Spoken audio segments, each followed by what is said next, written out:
अस्सलाम वालेकुम नाज़रीन, मैं हूं आसिम खान और आप देख रहे हैं BBN चैनल। आइए देखते हैं आज की टॉप 10 न्यूज़। गाज़ा स्ट्रिप में इजरायली फौज के फोर्सफुल एयर और ग्राउंड स्ट्राइक से 100 से ज़ायद फ़लस्तीनी हलाक हुए, जिनमें औरतें और बच्चे भी शामिल हैं।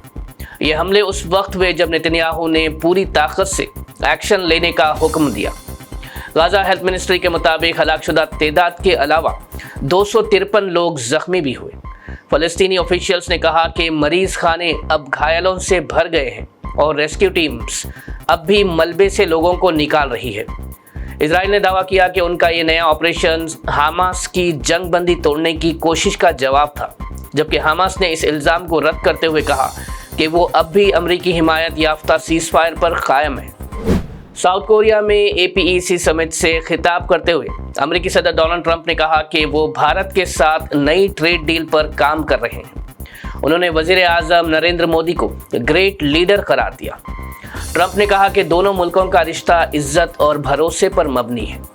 साथ ही उन्होंने फिर से दावा किया कि एक वक्त ऐसा था जब भारत और पाकिस्तान जंग के करीब थे और उनकी मुदाखलत के ज़रिए दोनों मुल्कों के दरमियान सीज़फायर अमल में आई, जबकि भारत ने बार बार ट्रंप के इन दावों को मुस्तरद करते हुए कहा कि इसमें किसी भी थर्ड पार्टी मीडिएशन शामिल नहीं थी। अमेरिकी सदर के भारत पाकिस्तान जंग रोकने के मुसलसल दावों पर कांग्रेस ने वजीर आज़म नरेंद्र मोदी पर तंज कसते हुए कहा कि PM मोदी और ट्रंप के दोस्ती के रिश्ते अब कमज़ोर हो गए हैं, इसलिए PM मोदी उनसे मिलना भी पसंद नहीं करते। कांग्रेस जनरल सेक्रेटरी जयराम रमेश ने कहा, अब तक ट्रंप ये दावा 54 दफ़ा कर चुके हैं। ट्रंप ने ये दावा अमेरिका, कतर, सऊदी अरेबिया, मिस्र और ब्रिटेन में भी किया है। जयराम रमेश ने कहा कि मोदी सरकार की ये खामोशी देश के लिए शर्मनाक है और आवाम के भरोसे को भी कमज़ोर करती है। कांग्रेस लीडर राहुल गांधी ने बिहार के मुजफ्फरपुर में एक रैली से खिताब करते हुए बीजेपी और नीतीश कुमार पर तनकीद करते हुए कहा कि बीजेपी रिमोट कंट्रोल से बिहार की सरकार चला रही है और नीतीश कुमार सिर्फ नाम के वजीर आला है।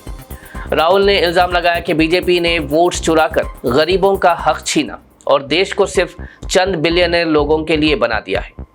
उन्होंने कहा कि गरीब, किसान और बेरोजगार नौजवान परेशान हैं, जबकि बीजेपी अमीर दोस्तों के लिए कानून बदल रही है।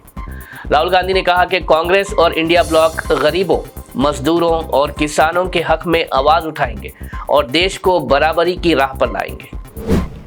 AIMIM party chief Asaduddin Owaisi ने बिहार रैली में कहा कि जब 17% मुस्लिम आबादी है तो बिहार में मुस्लिम CM क्यों नहीं हो सकता। उन्होंने बीजेपी और इंडिया ब्लॉक पर इल्ज़ाम लगाया कि दोनों पार्टीज मुस्लिम्स को सिर्फ वोट बैंक समझकर उन्हें सियासी ताकत से दूर रख रही है।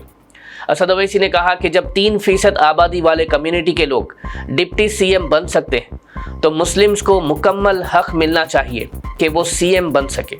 उन्होंने ये भी कहा कि बिहार की सियासत में मुस्लिम्स को अपनी लीडरशिप खुद पैदा करनी होगी, क्योंकि अब दूसरों के भरोसे का वक्त गुजर गया है। असद ओवैसी ने लोगों से अपील की कि वो अपने वोट और आवाज़ का सही इस्तेमाल करें ताकि असली नुमाइंदगी मुमकिन हो। तेलंगाना हुकूमत ने फॉर्मर क्रिकेटर मोहम्मद अजहरुद्दीन को गवर्नर कोटे के तहत MLC के लिए नॉमिनेट किया। CM रेवंत रेड्डी की कैबिनेट ने उनका नाम अप्रूव करते हुए कहा कि अजहरुद्दीन का तजुर्बा और उनका पब्लिक इमेज स्टेट पॉलिटिक्स के लिए एक पॉजिटिव एडिशन होगा।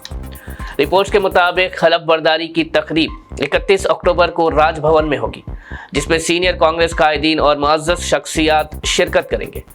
ज़राए के मुताबिक अजहरुद्दीन को नौजवानों के उमूर, खेल या अक़लियती बहबूद से मुतालिक डिपार्टमेंट दिया जा सकता है, लेकिन अभी तक इसका सरकारी ऐलान बाकी है।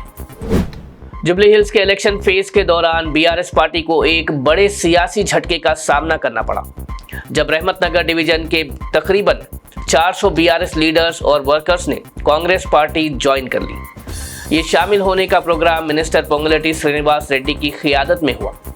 इस मौके पर CN रेड्डी ने कहा कि लोगों के दिल अब कांग्रेस की तरफ बढ़ रहे हैं। इस प्रोग्राम में MLA बालू नायक, MLC बालामुर वेंकट और कांग्रेस लीडर भवानी शंकर के साथ कई डिवीजन लीडर्स और पार्टी वर्कर्स भी शामिल हुए।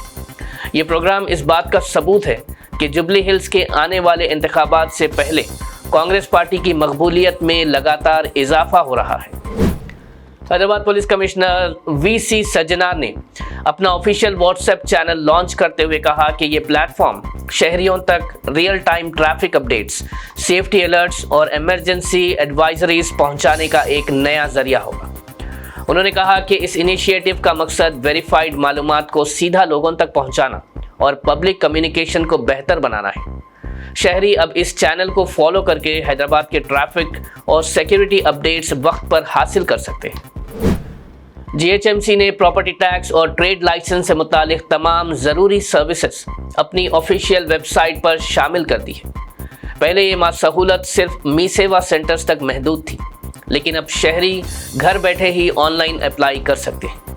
ऑफिशियल्स के मुताबिक लोग अपना PTIN, TIN या VLTN नंबर डालकर प्रॉपर्टी म्यूटेशन, लैंड वेरिफिकेशन और ट्रेड लाइसेंस कैंसलेशन जैसे काम आसानी से कर सकते हैं।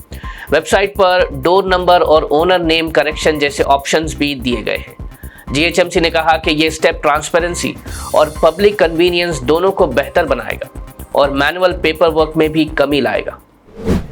साइक्लोन मोंता का असर हैदराबाद में भी देखा गया, जहां कल रात से ही जारी मुसलसल बारिश ने शहर के निज़ाम को काफ़ी हद तक मुतासिर कर दिया। शहर के कई इलाकों में पानी भर गया और ट्रैफिक भी काफ़ी ज़्यादा मुतासिर रही। IMD के मुताबिक आगे और बारिश जारी रह सकती है और कुछ जगहों पर बिजली के साथ तेज़ हवाएं चलने का भी इम्कान है।